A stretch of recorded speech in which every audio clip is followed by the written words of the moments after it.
Abadikan amal kebaikanmu dengan cara melupakannya.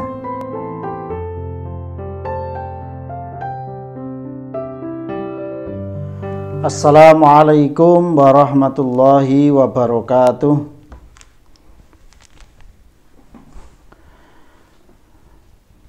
Bismillah, alhamdulillah, innal hamdalillahi jami'a, wassalatu wassalamu ala sayyidina Muhammadin asyrafi khalqi jam'a wa ala alihi wa sahbihi alladhina nalu wa sa'adatil haqiqiyati fid dunya wal 'uqbah. Allahumma salli ala sayyidina Muhammad abdika wa nabiyyika wa rasulika nabiyil ummi wa ala alihi wa sahbihi wa sallim taslima bi qudrati 'azamati dzatika fi kulli waqti wahin, amma ba'du. Hadratil kiram, para alim, para kiai lan ugi dumateng sedaya pengurus KBIH Ar-Raudhah linangkung panjenenganipun Bapak Haji Mulyanto ingkang tansah kita hormati, dumateng para Bapak Haji, Ibu Hajah ugi calon haji ingkang tansah kita hormati. Alhamdulillah, puji syukur sareng-sareng monggo kita panjenengan sedaya unjukaken dumateng ngarsa dalam Allah Subhanahu wa taala kanthi sedaya peparingipun kanikmatan karahmatan hidayah inayah sehingga wonten ing dalu punika kita panjenengan sedaya waget sareng-sareng makempal rawuh wonten ing Zoom punika sesarengan kita ndumugeni wiridan kita inggih punika selapanan Ahad Kliwon. Mugi-mugi kempal rawuh kita panjenengan sedaya sinaosa online punika estu beto kemanfaatan kagem kita panjenengan sedaya. Allahumma amin. Untuk mengetahui apakah kita sudah ikhlas atau belum, maka seorang ahli tasawuf yang sangat terkenal yaitu Dhunnun Al-Misri, beliau menyampaikan bahwa ada tiga ciri-ciri orang yang sudah ikhlas. Ciri-ciri orang yang sudah ikhlas yaitu ada tiga. Yang pertama dari ciri orang yang ikhlas adalah tidak adanya perubahan sikap saat kita dipuji dan saat kita dicaci terhadap satu amal perbuatan yang kita lakukan. Para jamaah haji ingkang tansah kita hormati, bahwa kita tidak bisa menafikan bahwa setiap apa yang kita lakukan itu pasti ada yang pro, ada yang kontra. Ada yang suka, ada yang benci. Nah, kita akan yakin itu. Kita berbuat baik yang seperti apapun, ada yang suka, ada yang tidak suka. Itu sangat manusiawi. Nah, oleh karena itu, ketika kita menghadapi hal yang seperti ini, maka kita diharapkan untuk tidak berubah terhadap amal yang kita lakukan. Ya, kita berbuat baik saja. Orang mau komentar seperti apa, yang penting kita berbuat baik. Ketika banyak yang mencaci, kita ya tetap semangat berbuat baik. Ketika banyak yang memuji, kita juga standar-standar aja apa yang kita lakukan. Nah, itu yang dimaksud oleh Syekh Dhunnun Al-Misri, ciri yang pertama.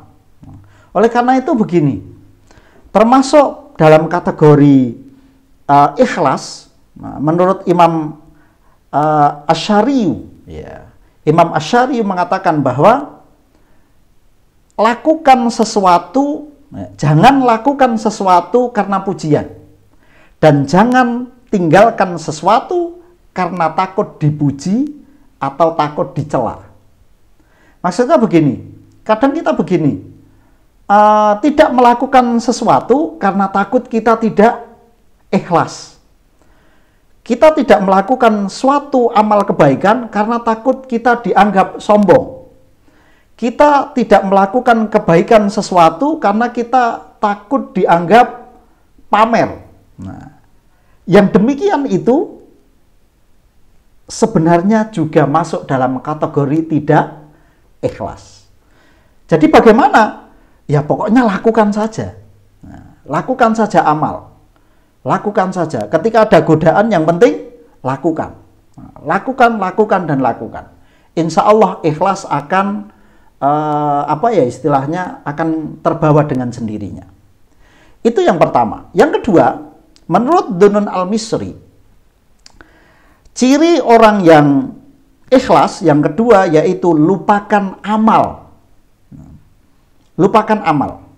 Ada sebuah kata-kata dari Gusmus kalau nggak salah. Gusmus itu pernah ngendiko gini, abadikan amal kebaikanmu dengan cara melupakannya. Nah, abadikan amal kebaikanmu dengan cara melupakannya. Nah, itu dawe Gusmus kalau nggak salah. Jadi kita perlu melupakan setiap amal yang sudah kita lakukan. Karena apa? Karena dengan kita melupakan amal yang sudah kita lakukan, maka kita akan lebih terjaga keikhlasannya. Nah, caranya bagaimana? Caranya kita bisa satu, memakai teknik BAB. Ya, teknik BAB. Ketika kita BAB, sesuatu yang keluar saat kita BAB, kira-kira dilupakan atau tidak? Wah, dilupakan kan? Tidak pernah kan kita selalu setelah BAB muring-muring. Aku bar madang tongseng, saiki kok metune dadi koyo ngene. Aku ora trimo. Tidak mungkin seperti itu. Tapi kita akan ikhlas, kita lupakan. Wis mau mlebune tongseng metune koyo ngene wis ora apa-apa. Nah, dilupakan begitu saja. Sudah tidak ingat dengan tongsengnya lagi. Sudah tidak ingat dengan apa yang dikeluarkan. Nah, itu teknik BAB. Yang kedua, yaitu dengan teknik kita harus menganggap bahwa amal kita belum standar. Ya, amal kita belum standar. Jadi begini, mungkin kita pernah bersedekah dengan nilai yang fantastik. Ya, bersedekah dengan nilai yang fantastik. Mungkin 1 juta, 2 juta, 3 juta, 10 juta. Kita jangan anggap bahwa amal sedekah kita yang 10 juta itu adalah sesuatu yang fantastik. Karena apa? Kalau kita bandingkan yang Allah berikan kepada kita, ada mobil, ada rumah, ya, ada tanah, ada sawah, dibandingkan 10 juta, belum ada apa-apanya. Nah, itulah setiap kita beramal kebaikan, kita pastikan bahwa amal kita tersebut belum standar.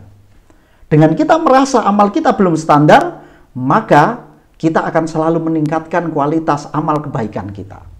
Itu teknik yang kedua. Teknik yang ketiga yaitu dengan kita melupakan amal kita, kita merasa belum punya amal. Artinya, dengan kita merasa belum punya amal, maka kita akan lebih semangat lagi untuk beramal, dan beramal. Nah, itu teknik yang ketiga. Para jamaah haji ingkang tansah kita hormati. Kemudian menurut Dunun Al-Misri, ciri yang terakhir atau yang ketiga yaitu jangan hanya mengharap balasan amal kebaikan di dunia, tetapi prioritaskan balasan kebaikan amal saat di akhirat nanti. Jadi kita ketika beribadah lebih fokus untuk banyak mengumpulkan amal ini untuk kebaikan pahala di akhirat. Jangan hanya sebatas kita melakukan amal dengan tujuan kepentingan kita di dunia. Sedangkan kalau kita mau muhasabah bareng-bareng, sepertinya kita lebih sering memikirkan yang dunia atau akhirat. Kita dunyone ngaten iki. Karena apa?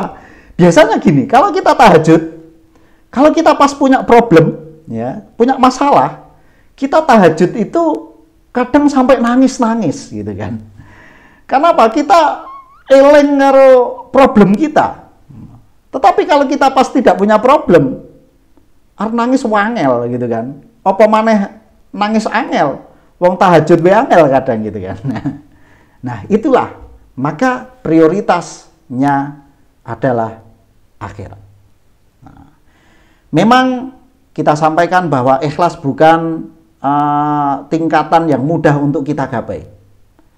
Dengan itulah maka kita harus bekerja keras, berusaha sekeras mungkin untuk selalu bisa menggapai derajat itu. Dengan cara apa? Selalu istiqomah, berusaha, belajar dalam beramal dengan ikhlas.